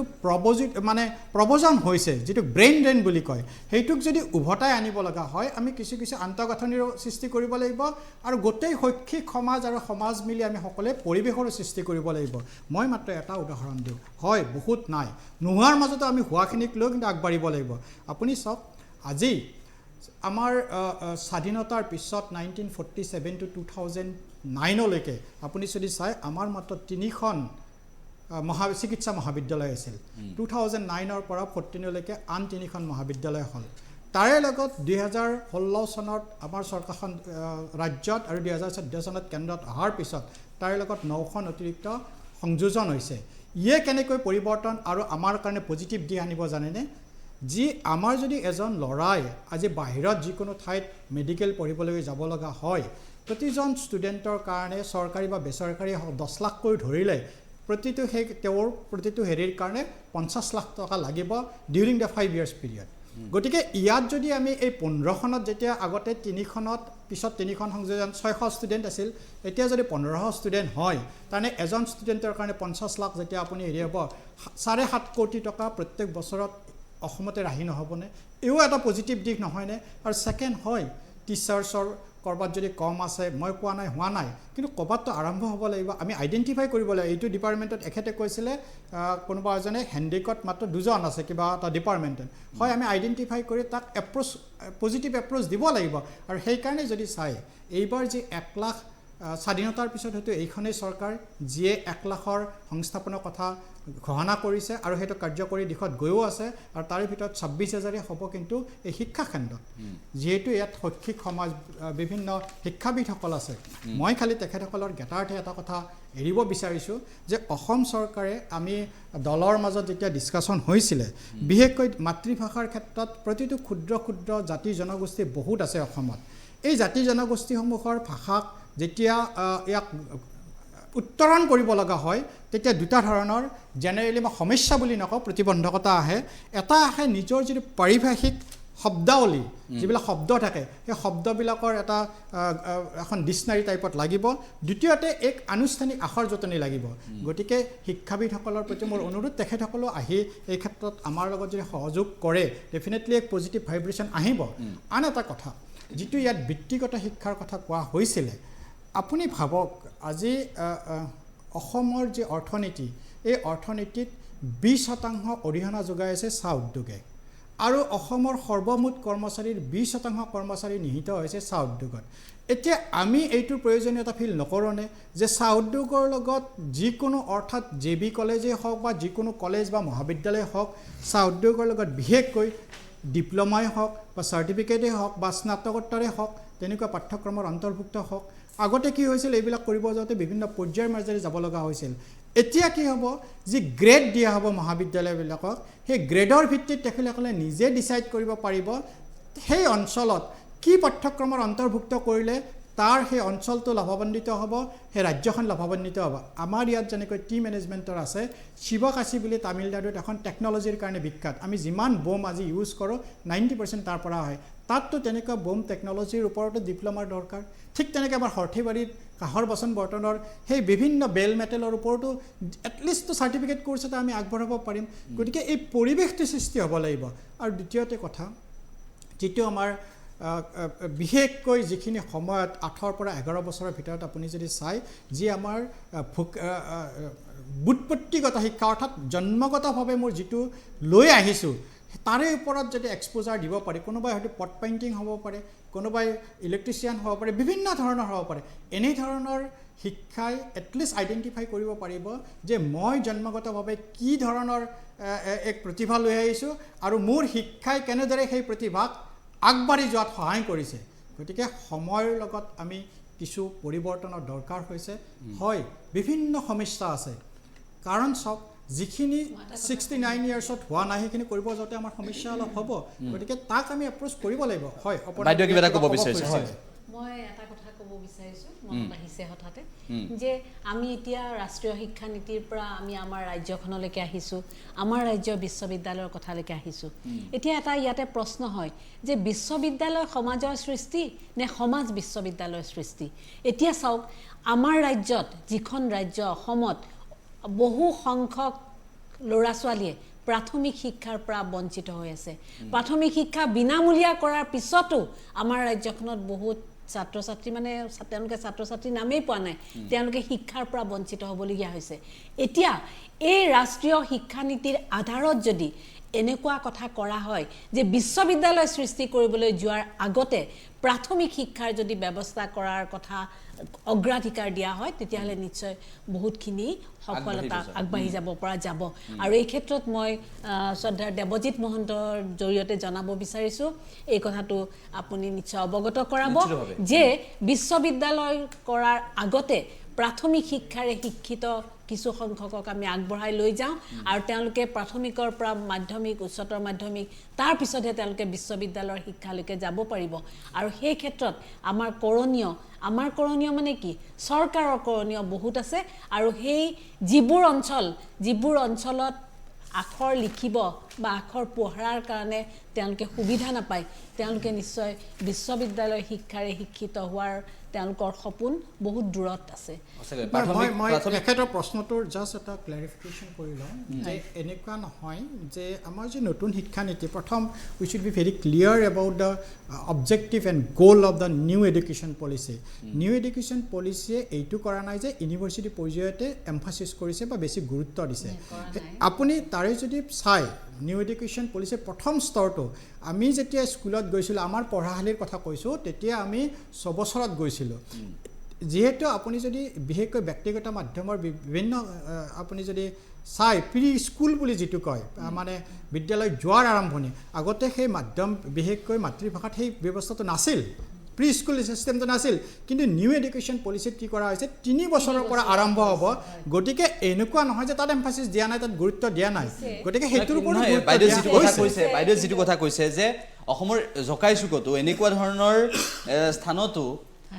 বহু ছাত্ৰ ছাত্ৰী আছে বহু কণমানি আছে যিসকলে প্ৰাথমিক বিদ্যালয়ৰ দুৱাৰদলি গছকি পোৱা নাই সেই বিষয়টো কিন্তু সেই শিশুসকলক সেই ছাত্ৰ ছাত্ৰীসকলক কিন্তু সাঙুৰি ল'ব পাৰিব লাগিব আৰু সেই ছাত্ৰ ছাত্ৰীসকলক সাঙুৰি লৈ প্ৰাথমিক শিক্ষাৰ জৰিয়তে সৰ্বশিক্ষা আছে প্ৰাথমিক শিক্ষাৰ জৰিয়তে কেনেদৰে আগবঢ়াই নিলে ভৱিষ্যতৰ সময়ত সেইসকলক আমি মানৱ সম্পদ ৰূপে গঢ় দিব পাৰিম সেই বিষয়টো কিন্তু গুৰুত্ব সহকাৰে লোৱাটো প্ৰয়োজন একেটা প্ৰসংগতে মই আৰু এটা কথা সুধিব বিচাৰিছোঁ মাধুৰ্য প্ৰসাদ বৰা ডাঙৰীয়াক যিহেতু ষান্মাসিক পদ্ধতিৰ কথা কোৱা হৈছে বা তাৰ সমান্তৰালভাৱে নৱম দশম একাদশ দ্বাদশ দ্বাদশত ষান্মাসিক ব্যৱস্থাৰ কথা কোৱা হৈছে একেটা প্ৰশ্ন মই অপৰ্ণা দেৱী বাইদেউকো সুধিম কিন্তু তাৰ পূৰ্বে মই সুধিব বিচাৰিছোঁ মাধুৰ্য প্ৰসাদ বৰা ডাঙৰীয়াক যিহেতু এই নৱম দশম একাদশ দ্বাদশত ষান্মাসিক ব্যৱস্থাটোৰ কথা কৈছে যেতিয়া স্নাতক প্ৰথম বৰ্ষৰ পৰা স্নাতক প্ৰথম ষান্মাসিক দ্বিতীয় ষান্মাসিক সেই সময়ছোৱাতে স্নাতক প্ৰথম বৰ্ষৰ পৰা যেতিয়া ষান্মাসিক ব্যৱস্থাটো প্ৰৱৰ্তন কৰা হৈছিল বা সেই সময়ছোৱাত কেনেকুৱা এটা বিসংগতি বা কেনেকুৱা এটা বিমেজেলিৰ সৃষ্টি হৈছিল সকলোৱে দেখিছিল আৰু ছাত্ৰ ছাত্ৰীসকল হয়তো ভুক্তভোগী সুদৰ্শন কৌশিক শৰ্মাও আছে মাধুৰ্য প্ৰসাদ বৰা ছাৰ গতিকে সেই নৱম দশম একাদশ দ্বাদশত যদি ষান্মাসিক পদ্ধতিটো ব্যৱহাৰ হয় অসমৰ দৰে প্ৰেক্ষাপটত অসমৰ দৰে ৰাজ্যত ছাত্ৰ ছাত্ৰীসকলে তাৰ বোজা ল'ব পাৰিবনে বা বোজা ল'বলৈ সক্ষম হ'বনে এই মুহূৰ্তটোত হয় এইটো এটা গুৰুত্বপূৰ্ণ প্ৰশ্ন আমি সকলোৱে জানো যে যেতিয়া আমি গুৱাহাটী বিশ্ববিদ্যালয়তে হওক বা বিভিন্ন বিশ্ববিদ্যালয়ত যেতিয়া ষান্মাসিকৰ প্ৰথা প্ৰৱৰ্তন কৰা হৈছিলে আমাৰ বিশেষকৈ স্নাতক শ্ৰেণীত তেতিয়াহ'লে আমাৰ বহুত ধৰণৰ সমস্যাৰ সন্মুখীন হৈছিলে কাৰণ পৰীক্ষা খুব সোনকালে পাতিব লগা হয় পৰীক্ষাৰ বহি চাবলগীয়া হয় কিন্তু এতিয়া স্কুল পৰ্যায়ত এতিয়া আমি অলপ দিনৰ আগতে মই অকণমান আপোনালোকক পাছলৈ লৈ যাব খুজিছোঁ আমাৰ অলপ দিনৰ আগতে কৰোণা অতিমাৰীৰ সময়ত যেতিয়া আমাৰ অসম চৰকাৰ নতুনকৈ গঠন হোৱা মানে পুনৰ গঠন হোৱা অসম চৰকাৰ যেতিয়া এটা দোধোৰ মূৰত পৰিছিল যে আমি কি কৰিম আমি ক্লাছ 10ৰ যিটো আমি মেট্ৰিক বুলি কওঁ বা যিটো আমাৰ ক্লাছ 10ৰ যিটো পৰীক্ষা আমি সেইটো আমি পাতিম নে নেপাতিম এনেকৈ পাতিম বুলি কোৱাৰ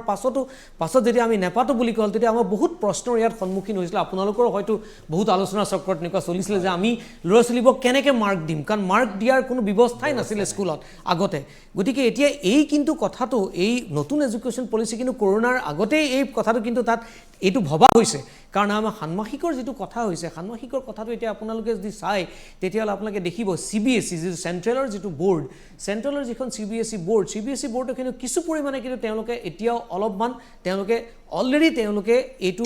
এইটো গঠনমূলকভাৱে লৈ গৈছে তেওঁলোকে অলৰেডি এতিয়া এটা টাৰ্ম 1 তেওঁলোকে টাৰ্ম 1 বুলি কোৱা হৈছে আজিৰ পৰা আৰম্ভ হৈছে টাৰ্ম 1ৰ প্ৰথমখন আজি সংস্কৃতৰ পৰীক্ষা আজি হৈছে টাৰ্ম 1ৰ ক্লাছ 10ৰ কাৰণে গতিকে টাৰ্ম 1টো কিন্তু বৰ্ডৰ পৰীক্ষা হৈছে দেই এইটো বৰ্ডৰ পৰীক্ষা হৈছে ঠিক 6 মাহৰ পাছত যেন বৰ্ডৰ পৰীক্ষা হোৱাৰ নিচিনা হৈ গৈছে অলৰেডি গতিকে এনেকুৱা মোৰ মতে এইটো আমাৰ কোনো স্কুল লেভেলত আমি যেতিয়া ডিচেন্ট্ৰেলাইজেশ্যন হ'ব কাৰণ ইউনিভাৰ্চিটি লেভেলত আপোনালোকে মন কৰিব যেতিয়া আমাৰ স্নাতক শ্ৰেণীত যেতিয়া আমাৰ ষান্মাসিকৰ প্ৰৱৰ্তন কৰা হৈছিলে কিহৰ কাৰণে আমাৰ গোটেই বেমেজালি হৈছিলে বেমেজালিটো কিন্তু আমাৰ ষান্মাসিকৰ প্ৰচেছটোৰ কাৰণে নহয় বেমেজালিটো হৈছিলে আমাৰ পৰীক্ষাৰ বহি চাই সময়মতে উত্তৰ দিয়াৰ সেইটো এটা বহুত বেমেজালি হৈছিলে কাৰণ কেলে আমাৰ ইমানবোৰ ষ্টুডেণ্ট সেই ষ্টুডেণ্ট আমাৰ তেনেকৈ আমাৰ বিদ্যালয়ত ৰেকৰ্ড নাথাকে গতিকে কিন্তু এতিয়া ধৰক আমি যদি সেই বস্তুটো ডিচেন্ট্ৰেলাইজ কৰি পেলাই আমি যদি স্কুল লেভেলত যদি কিবা প্ৰকাৰে লৈ যাওঁ যে স্কুলৰ পৰীক্ষাটো স্কুলতে হ'ব স্কুলতে ষান্মাসিকটো স্কুলতে হৈ পেলাই স্কুলতে মাৰ্কছ দি পেলাই হয়তো চেণ্ট্ৰেলৰ পৰা কিবা এজন অবজাৰ্ভাৰ হয়তো থাকিব পাৰে তেওঁলোকে স্কুলতে ৰেকৰ্ডটো ৰাখি থ'ব বা চেণ্ট্ৰেলাইজ ক'ৰবাত তেওঁলোকে আপলোড কৰি দিব গতিকে এইটো ক্ষেত্ৰত মই ভাবোঁ এইটো এটা গুৰুত্বপূৰ্ণ বিষয় আৰু এইটো মই ভাবোঁ এটা আমি ঠিক পদক্ষেপতে আগবাঢ়ি গৈ আছে আৰু গতিকে এইটো একো অসুবিধা হ'ব বুলি মই নাভাবোঁ যিটো কথা ক'লে ইতিমধ্যে সেই কথাটোৰ আলমলৈ মই এটা কথা ক'ব বিচাৰিছোঁ যে যিসকল বিশেষজ্ঞক দায়িত্ব অৰ্পণ কৰা হৈছিল মূল্যায়নৰ দায়িত্ব অৰ্পণ কৰা হৈছিল তেওঁলোকৰ বহুতে অকপতে স্বীকাৰোক্তি দিছিল যে চৰকাৰী বিদ্যালয়ত বহুত চৰকাৰী বিদ্যালয়ত তথ্য পাতিয়ে নাছিল যাৰ বাবে তেওঁলোক ভীষণ সমস্যাত পৰিছিল গতিকে সেই মূল্যায়নটো কিমান দূৰ প্ৰাসংগিক হ'ল সেয়াও পৰৱৰ্তী সময়ত বিচাৰ বিবেচনাৰ থল আছে গতিকে এনেসমূহ বিসংগতি দূৰ কৰিহে কিন্তু আমি অনাগত সময়ত নতুন শিক্ষানীতিৰ জৰিয়তে কিন্তু আগবাঢ়ি যাব লাগিব অন্যথা কোনো বিকল্প নাই বাইদেউ সুধিব বিচাৰিছোঁ যে এই ষান্মাসিক ব্যৱস্থাটোৰ কথা ইতিমধ্যে মাধুৰ্য প্ৰসাদ বৰা ডাঙৰীয়ে যিখিনি কথা ক'লে আপোনাৰ অভিমত কি হ'ব হয় এতিয়া চাওক স্কুলীয়া পৰ্যায়ত ষান্মাসিক ব্যৱস্থাটোৰ ক্ষেত্ৰত কিছু অসুবিধা আছে কাৰণ আমি সকলোৱেই হাইস্কুল শিক্ষান্ত পৰীক্ষা পাছ কৰি আহিছোঁ আমাৰ সময়ত কি আছিলে 8, 9, 10 অষ্টম নৱম আৰু দশম শ্ৰেণী লগ লাগি মেট্ৰিক পৰীক্ষা অনুষ্ঠিত হৈছিলে তাৰ যিখিনি পাঠ্যক্ৰম তাৰে অলপ অংশ লাগিছিলে এতিয়া চাওক যদি ষান্মাসিক ব্যৱস্থাৰ প্ৰৱৰ্তন হয় তেতিয়া কিছুমান কথা খুব সংক্ষেপে ছাত্ৰ ছাত্ৰীয়ে জানিব বহল দৃষ্টিভংগীৰে তেওঁলোকে বিষয়বিলাক বিবেচনা কৰিব নোৱাৰিব আৰু সেই ক্ষেত্ৰত শিক্ষাদান ক্ষেত্ৰতো বহুত অসুবিধাৰ সৃষ্টি হ'ব শিক্ষা ব্যৱস্থাটোৰ ক্ষেত্ৰত বিদ্যালয় পৰ্যায়ৰ শিক্ষাটো এটা অতি গুৰুত্বপূৰ্ণ কথা কাৰণ সেই বিদ্যালয় পৰ্যায়তে তেওঁলোকৰ ভেটিটো শিক্ষাৰ যিটো ভেটি সেই ভেটিটো স্থাপন হয় আৰু সেই ভেটি স্থাপন কৰাৰ সময়ত যদি তেওঁলোকক ষান্মাসিক ব্যৱস্থাৰ অধীন কৰি যে 3 মাহৰ মূৰত ইমানখিনি অধ্যায় লাগিব আৰু সেই অধ্যায়খিনি পঢ়ি তেওঁলোকে পৰীক্ষা দিলে আৰু নালাগে তাৰ পিছত আৰু বেলেগ 3টা অধ্যায় বা 4টা বা 5টা বা 6টা অধ্যায় আৰু সন্নিবিষ্ট কৰা হয় তেতিয়া আগৰ কথাখিনি তেওঁলোকে একেবাৰে পাহৰিয়ে যাব গতিকে অন্তত 8 9 10ৰ ক্ষেত্ৰত অষ্টম নৱম দশম শ্ৰেণীৰ ক্ষেত্ৰত ষান্মাসিক ব্যৱস্থাৰ আচলতে প্ৰচলন কৰাটো এটো মোৰ একান্ত ব্যক্তিগত মতামত তথাপিও কৈছো যে সেই ক্ষেত্ৰত কিছু কিন্তু অসুবিধাৰ সৃষ্টি হ'ব কিন্তু একাদশ দ্বাদশ শ্ৰেণীৰ ক্ষেত্ৰত কিন্তু এটো এই ব্যৱস্থাটোৰ প্ৰয়োজন আছে মই ডক্টৰ ঘনশ্যাম নাথ ডাঙৰীয়াৰ এটা কথা সুধিব বিচাৰিছো যে মাধ্যমিক শিক্ষা পৰিষদ আৰু শিক্ষা সংসদ সেৱা আৰু শিক্ষা সংসদক ইতিমধ্যে একত্ৰীকৰণ সংলগ্ন কৰাৰ কথাও ভবা হৈছে গতিকে এই বিষয়টোত কিমান দূৰ সফলতা লাভ কৰিব আৰু ইয়াৰ লগতে এটা ৰাজনৈতিক প্ৰশ্ন উত্থাপন হৈছে সেই ৰাজনৈতিক প্ৰশ্নটো এনে ধৰণৰ যে সঁচাকৈ শিক্ষাক বাণিজ্যিকীকৰণ আৰু গেৰুৱাকৰণ কৰিবলৈ আগবঢ়া হৈছে নেকি নতুন শিক্ষানীতি 2020ৰ জৰিয়তে এই প্ৰশ্নটো কিন্তু ৰাজনৈতিক মহলত চৰ্চা লাভ কৰিছে ডক্টৰ ঘনশ্যাম নাথ ডাঙৰীয়াৰ পৰা জানিব বিচাৰিছো নহয় এটোতো আৰু স্বাভাৱিক কথা এটা তাৰমানে আমি যেটো আলোচনাত কৈছিলে কি এই শিক্ষানীতিয়ে অসমীয়া তাৰমানে মাতৃভাষাত শিক্ষা দিব আচ্ছা আমি যেতিয়া ষ্টুডেন্ট আছিলোঁ তেতিয়া কি ভাষাত ফৰেইন ল্যাঙ্গুৱেজত আমি কথা পাতিছিলোঁ পঢ়া শুনা কৰিছিলোঁ আমিতো মাতৃভাষাতে পঢ়িছোঁ গতিকে মাতৃভাষাত দিয়াটো একো স্বাভাৱিক হোৱা নাই কিন্তু লাহে লাহে লাহে মাতৃভাষাটো যাই পেলাই অধগতি গ'ল আৰু ইংৰাজী ভাষাটো বেছিকৈ প্ৰচাৰ হ'ল গতিকে সেইটো তাৰমানে পৰিৱেশ পৰিস্থিতিয়ে এইটো সৃষ্টি কৰিছে আৰু চৰকাৰে স্কুলৰ অসমীয়া স্কুল মাধ্যমৰ স্কুলবিলাকক গুৰুত্ব দিব বাদ দিলে দিয়াৰ ফলত লাহে লাহে লাহে ইংৰাজীবিলাক ডেভেলপ হ'ল এতিয়া আপুনি চৰত মই এটা কথা কৈছোঁ চৰবিলাকত তাৰমানে খুব গৰীব মানুহ থাকে সাধাৰণতে তাৰমানে একদম খেতি কৰা মানুহ থাকে আৰু তেওঁলোকৰ তাৰমানে দুৰৱস্থাৰ সীমা নাই কিন্তু তাতো তাৰমানে কিছুমান প্ৰাইভেট স্কুল হৈছে গতিকে আপুনি কি ফৰ্মুলাত ক'ব যে তাৰমানে তাৰ চৰ অঞ্চলত তাৰমানে প্ৰাইভেট স্কুল হৈছে তেনে মাক বাপেকে সকলোৱে ভাবে যে নিজৰ ল'ৰা ছোৱালীটো ভাল মানুহ হওক সেইকাৰণে স্কুল মাতৃভাষাৰ স্কুলত দেখিছে কি বেৰা নাই কি কয় শৌচালয় নাই টিনপাতৰ অৱস্থাও খাৰাপ তাৰমানে তাতে অন্যান্য ইনফ্ৰাষ্ট্ৰাকচাৰৰ সুবিধাই নাই গতিকে সেইকাৰণে ইংলিছ স্কুলত দিয়ে নাখায় নাদায় হ'লেও গতিকে আপোনাৰ মাতৃভাষাত পঢ়িম বুলি ক'লে নহ'ব এতিয়া পঢ়াৰ পৰিৱেশটোই নাই আৰু এটা কথা কৈছে কি এটা টেকনিক্যাল এডুকেশ্যন কৰি পেলাই এক্সাম মানুহক তাৰমানে এই সৰু সুৰা চাকৰি কৰি পেলাই তাৰমানে হেৰি দাসত্বৰ বান্ধোনেৰে ৰাখিব খুজিছে চৰকাৰ দুটা শ্ৰেণী কৰিব খুজিছে এটা ধনিক শ্ৰেণী এটা গৰীব শ্ৰেণীটো সদায় অলপ চব পঢ়া শুনা কৰি এইটো যিটো লিটাৰেচি বুলি কয় লিটাৰেচি বুলি যিটো কয় লিটাৰেচি বোলে তাৰমানে অকল পঢ়ব আৰু চহীটো মাৰিব পাৰিলে লিটাৰেট বুলি ধৰে গতিকে মইতো এইটো দেখিছে একজন মানুহ চহীটো মাৰিব পৰা আৰু লিখিব পৰা হ'লে তাৰমানে কি কয় বাতৰি কাকতখন পঢ়িব পৰা হ'লে তাৰমানে লিটাৰেট নহয় আচলতে কিন্তু আমাৰ চৰকাৰে সেইটো কৈও 100% কৰিব পৰা নাই এনেকুৱা অৱস্থাত আৰু যিটো আপোনালোকে কৈছে যে এই যে কাউন্সিল আৰু হেৰি কি কয় সেৱা লগ কৰিব লগ কৰাটো এতিয়া এমালগেমেছত যিটো স্কুলবিলাক এমালগেমেট কৰি দিয়াৰ প্ৰচেছ কৰিছে তাৰমানে এমালগেমেট কৰি কিছু বস্তু নোহোৱা কৰি দিব এতিয়া কাউন্সিলৰ যিখিনি এমপ্লয়ী আছিল সেইখিনি কমাব একেদিনে কমাই দিলে হাহাকাৰ অৱস্থা হ'ব গতিকে লাহে লাহে কমাব এইবিলাক এটা গ্ৰেজুৱেল প্ৰচেছত লৈ আহিছে গতিকে আৰু এটা কথা মই কৈছোঁ এই যে হেৰি কৈছে স্কুল কলেজবিলাকত কৈছে তাৰমানে চেমিষ্টাৰ এই জুনিয়ৰ কলেজবিলাকত কৈছে তাতে তাৰমানে ইউনিভাৰ্চিটিৰ যিমান ইনফ্ৰাষ্ট্ৰাকচাৰ আছে সেইটো আমাৰ স্কুলবিলাকত আছে নেকি হায়াৰ ছেকেণ্ডাৰী স্কুলত আপোনালোকে কওকচোন এতিয়া গোপাল বড়ো টিচি স্কুল নাইবা তাৰমানে এই কামৰূপ একাডেমি আমি গুৱাহাটীৰ কথাই কৈছোঁ অন্যৰ কথা বাদ দিয়ক অন্য গাঁৱৰ অঞ্চলত কি দুৰৱস্থা গতিকে তেনেকুৱা স্থলত তাৰমানে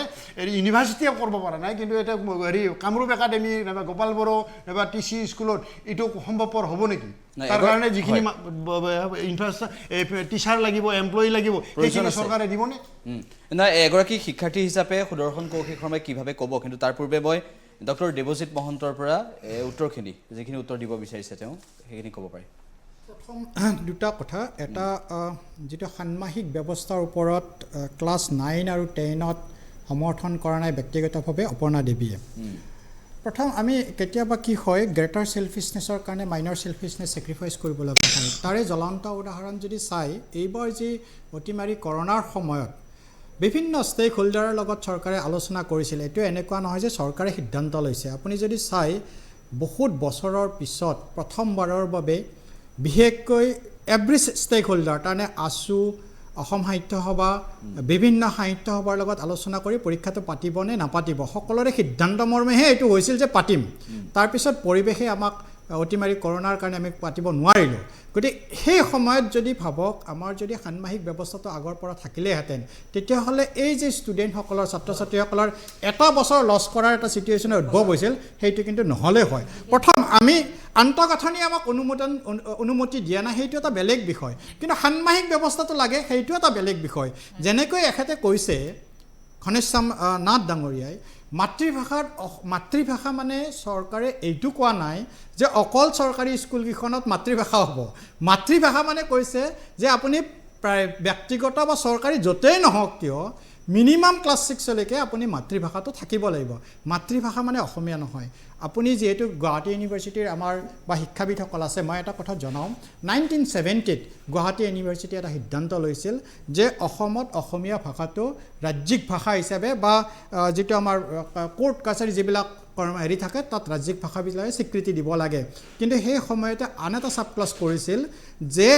বিশেষকৈ আমাৰ যিখিনি বৰাক ভেলী এৰিয়া তাত বেংগলীকো সমানে গুৰুত্ব দি তাত অফিচ কৰ্মচাৰী বা কোনোবা পৰীক্ষাৰ্থী দিলে দিব পাৰিব গতিকে মাতৃভাষাক আমি এনেকৈ বুজিব নালাগে যে অকল চৰকাৰী স্কুলকেইখনত মাতৃভাষা আমি এইটো শিক্ষানীতিয়ে এইটো এনেকৈ কোৱা নাই শিক্ষানীতিয়ে কৈছে till class 6 irrespective of government and private চবতে হ'ব লাগে গতিকে আন এটা কথা যিহেতু চাওক কেতিয়াবা কি হয় এটা আমি যেতিয়া ডাঙৰ এটা পদক্ষেপৰ লগত আগবাঢ়ি যাম তেতিয়া সৰু সৰু কিছুমান প্ৰতিবন্ধকতা আহে সেই প্ৰতিবন্ধকতাবিলাক সকলোৱে ছাজেশ্যন দিয়ক এনেকুৱা নহয় আৰু সেইকাৰণে যদি চাই প্ৰত্যেক বিষয়তে যেতিয়া চৰকাৰে আগবঢ়াই লৈ গৈছে বিভিন্ন কমিটিৰ লগত আলোচনা বিলোচনাৰ মাজেদি আগবাঢ়ি গৈছে এনেকুৱা নহয় যে আমি একপক্ষীয়ভাৱে সিদ্ধান্ত লৈছোঁ তাৰে এটা আৰু আমাৰ নোহোৱাখিনিক লৈ আমি যেনেকৈ সদায় কওঁ থকাখিনিৰ লৈও আমি সদায় সুখ অনুভৱ বা প্ৰাপ্তিৰ অনুভূতি যেতিয়ালৈকে ফিল নকৰোঁ তেতিয়ালৈকে আগুৱাই যাব নোৱাৰোঁ আজি যদি চাই বিশেষকৈ আমি যদি চাওঁ ইউপি দিল্লী তামিলনাডু মহাৰাষ্ট্ৰ কৰ্ণাটক ৱেষ্ট বেংগল এই সকলোবিলাকতে যদি চাই 10 কোটিতকৈ ওপৰত জনসংখ্যা আৰু এই ৰাজ্যবিলাকত যদি চাই আপুনি অন এন এভাৰেজ মই কৈছোঁ তাত নিয়াৰবাউট 5ৰ পৰা 6খনকৈ চিকিৎসা মহাবিদ্যালয় আছে অসমত জনসংখ্যা 3 কোটি 30 লক্ষ মানুহ তাত 15খন হৈছে এপাৰ্ট ফ্ৰম দ্য এইমছ গতিকে এইটো আগতে আমাৰ চিকিৎসা মহাবিদ্যালয় হ'ল আমি এতিয়া নেক্সট পৰ্যায়ৰ কথা ভাবিব লাগিব তাত যিখিনি সামগ্ৰী লাগে তাত আছেনে নাই দ্বিতীয়তে যিখিনি ডাক্তৰ লাগে যি ছাফিচিয়েণ্ট টিচাৰ লাগে সেইখিনি আছেনে নাই যেতিয়া আমি প্ৰথম ইনফ্ৰাষ্ট্ৰাকচাৰটো হ'ব তাৰপিছত ইনফ্ৰাষ্ট্ৰাকচাৰৰ ভিতৰত মানৱ সম্পদৰ এটা ইনফ্ৰাষ্ট্ৰাকচাৰ সেইটোও আমি গঢ় দিব পাৰিম ঠিক আছে মই সুদৰ্শন কৌশিক শৰ্মাক সুধিব বিচাৰিছোঁ যে এগৰাকী শিক্ষাৰ্থী হিচাপে নতুন শিক্ষানীতিৰ জৰিয়তে কি বিচাৰা আৰু কেনেধৰণে ৰূপায়ণ হ'লে ছাত্ৰ ছাত্ৰীসকল উপকৃত হ'ব বুলি ভাবা কি ক'বা মই সদায় যেতিয়া শিক্ষা গ্ৰহণৰ কথা আহে তেতিয়া সাহিত্যৰথী লক্ষ্মীনাথ বেজবৰুৱাৰ কথাষাৰ মই আচলতে মানি লওঁ যে স্বদেশ স্বজাতিৰ উন্নতিৰ মংগল মন্দিৰৰ সিংহদ্বাৰ হৈছে মাতৃভাষা কিন্তু যি ধৰণে দেৱজিৎ ডাঙৰীয়াই ক'লে যে মাতৃভাষা মানে কেৱল অসমীয়া নহয় ময়ো ভাবোঁ যে মাতৃভাষা মানে কেৱল অসমীয়া নহ'ব পাৰে অসমত মিচিং বড়ো কাৰ্বি এনেকৈ বহুকেইটা জনগোষ্ঠী আছে জনজাতি আছে এতিয়া যদি কোনো এগৰাকী শিক্ষাৰ্থীয়ে ভাবে যে মই অসমীয়াত নলওঁ মই মিচিং ভাষা যিহেতু মোৰ মাতৃভাষা মই মিচিং ভাষাত শিক্ষা গ্ৰহণ কৰিম আটাইতকৈ দুখ লগা কথা মোৰ হয়তো ভুলো হ'ব পাৰে কিন্তু বৰ্তমান পৰ্যন্ত মিচিং ভাষাৰ এখন পূৰ্ণাংগ অভিধান নাই তাৰ পাছত তেওঁলোকে সেই মিচিং ভাষাত শিক্ষা দিব পৰাকৈ শিক্ষকৰ প্ৰয়োজনখিনি কেনেকৈ পূৰাব যদি পূৰাই তেতিয়াহ'লেতো খুব ভাল কথা মইতো কৈছোঁৱে যে এই যিটো উদ্দেশ্য সেই উদ্দেশ্যটো খুব ভাল কিন্তু আমি যেতিয়া উদ্দেশ্যটো চাম তেতিয়া কেৱল উদ্দেশ্যটো লৈয়ে বহি থাকিলে নহ'ব তাত কাৰ্যক্ৰমণিকা আমাৰ আছেনে নাই তাত আমি কাৰ্যক্ষম হ'ব পাৰিমনে নাই আমাৰ ৰোড মেপ কেনেকুৱা হ'ব সেইখিনি কথা চাব লাগিব এতিয়া GDPৰ কথাটো 6% নিয়োগ কৰিম বুলি কৈছে কিন্তু পৰিতাপৰ কথা যে 2020 চনৰ তুলনাত 2021 চনৰ যিখন আমাৰ আচলতে সেয়া আছিল বাজেট আছিল বাজেটত আগৰ বছৰতকৈ 6% কমহে এইবাৰ আকৌ তাত ব্যয় কৰা হৈছে গতিকে ই কেনেধৰণৰ কথা মানে হয়তো এইটো হ'ব পাৰে যে বাঘে যেনেকৈ আপোনাৰ এটা ডাঙৰ জাপ মাৰিবলৈ এটা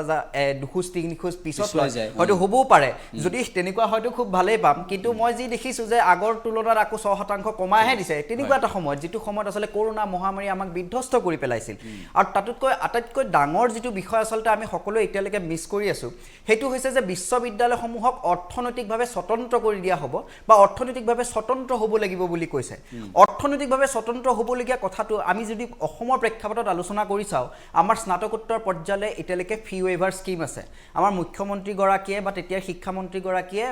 ছাত্ৰ ছাত্ৰীক কিতাপ কিনিবলৈ 1000 টকাকৈ পইচা দিছিল হোষ্টেলত থাকিবলৈকেও পইচা দিছিল গতিকে তাৰ পাছত ফি ৱেইভাৰ স্কিমৰ জৰিয়তে আমাৰ কিমান কিমান শিক্ষাৰ্থী সেই ফি ৱেইভাৰ স্কিমৰ পৰা লাভান্বিত হৈছে নিশ্চয় গোটেই বিষয়টো দুদিনমান অৱস্থাত আছে হয় কিন্তু যদি এই বিশ্ববিদ্যালয়সমূহক অৰ্থনৈতিকভাৱে স্বতন্ত্ৰ হ'বলৈ কয় তেনেহ'লে তাত কেনেধৰণে বিশ্ববিদ্যালয়সমূহ অৰ্থনৈতিকভাৱে ধন্যবাদ জ্ঞাপন কৰিছোঁ সকলোকে ধন্যবাদ জ্ঞাপন কৰিছোঁ নহ'ব নেকি নাই আমি অনুষ্ঠান সামৰিব লাগিব না তাতে এটা কথা হৈছে অট'নমাছ কলেজৰ কথা কৈছে অট'নমাছ কলেজ কৰিব গ'লে সেই স্বতন্ত্ৰতা আহিবই আৰু আহিলে তাৰমানে ফিজ লগাবই লাগিব ঠিক আছে আমি অনুষ্ঠানো সামৰিব লাগিব কিন্তু এই সমগ্ৰ বিষয়টো পৰ্যালোচনা কৰাৰ যথেষ্ট থল আছে ইউপিএ চৰকাৰ দিনত 3.19% আৰু এনডিএ চৰকাৰ দিনত 2.88% শিক্ষাৰ ক্ষেত্ৰত যেতিয়া জিডিপি ব্যয় হয় তাৰ সমান্তৰালভাৱে আৰু বহুকেইটা প্ৰশ্ন স্নাতকে পিএইচডি কৰিব পাৰিব গৱেষণা কৰিব পাৰিব ইয়াৰ লগতে যিটো কথা সুদৰ্শন কৌশিক শৰ্মা ইতিমধ্যে কৰিছে যে সৰু সৰু জাতি জনগোষ্ঠীসমূহৰ ক্ষেত্ৰত যেনেদৰে ব্যৱস্থা গ্ৰহণ কৰি